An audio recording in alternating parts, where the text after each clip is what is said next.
اللہ سال کے پہلے روز ہم لوگ متبرک تقریب منعقد کرتے ہیں.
آج کے اس پروگرام میں آپ سب دوستوں کا قیامت کا بہت شکر گزار ہوں.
ڈاکٹر صاحب سے بات ہو رہی تھی تو میں اپنی طرف سے تمام نعت خواہ حضرات اور تلاوت کرنے والے حضرت کا شکریہ بھی ادا کرتا ہوں، اور تمام حضرات کے لیے 5000 روپے اپنی طرف سے دینے کا بھی اعلان کرتا ہوں۔ اور بہرحال بزم ادب ہمیشہ ادبی سرگرمیوں میں بڑھ چڑھ کر پیش رہی ہے، تو آئندہ بھی اگر اس طرح کی محفلیں ہر سال، جس طرح ڈاکٹر صاحب نے بتایا تھا کہ ہر سال کی ابتدا حمد و نعت سے ہوتی ہے، تو یہ بابرکت محفلیں انشاءاللہ پھر اس کی پورے فیوز جو ہیں وہ آپ دیکھیں گے پورے سال تک ہمیں حاصل ہوتے رہیں گے۔ آپ تمام سامعین کا بہت شکریہ۔ سب سے پہلا جملہ جو بولا ہے اس خالق کائنات نے بولا ہے کہ جس کے کلام میں نہ آواز ہے نہ لفظ ہے، وہ الفاظ سے اور لفظوں سے، الفاظ سے اور آواز سے پاک ہے، اس لیے کہ لیس کمثلہ شیء۔ آواز ہر طرح کی ہوتی ہے جسے ہم جانتے اور سنتے ہیں، اگر آواز ایسی رب کی ہوگی تو یہ مثال ہو گئی، اور خالق کائنات کی صفت خاص ہے کہ لیس کمثلہ شیء۔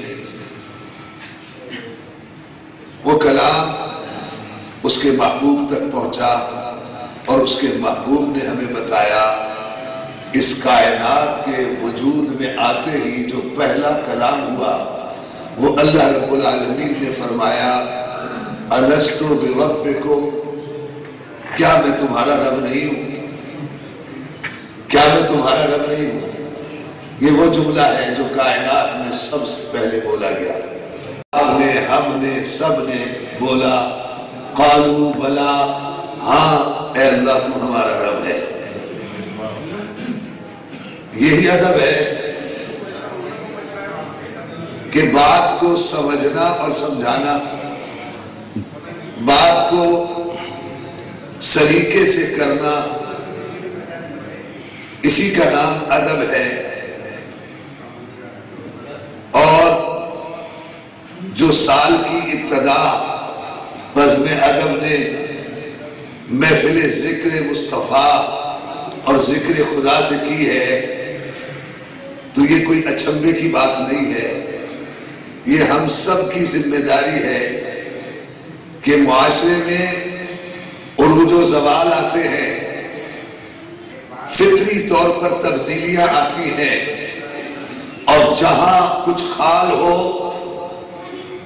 اس خالی جگہ کو پھر لوگ خود اپنے طور طریقوں سے بھر دیتے ہیں، اور پھر آگے جا کے کسی زمانے میں وہی ثقافت اور وہی کلچر بن جاتا ہے۔ حاضرین سامعین کرام، میرے کہنے کا یہ مقصد ہے کہ خوشی منانا اسلام میں منع نہیں ہے، خوشی منانے کی اسلام نے اجازت دی ہے۔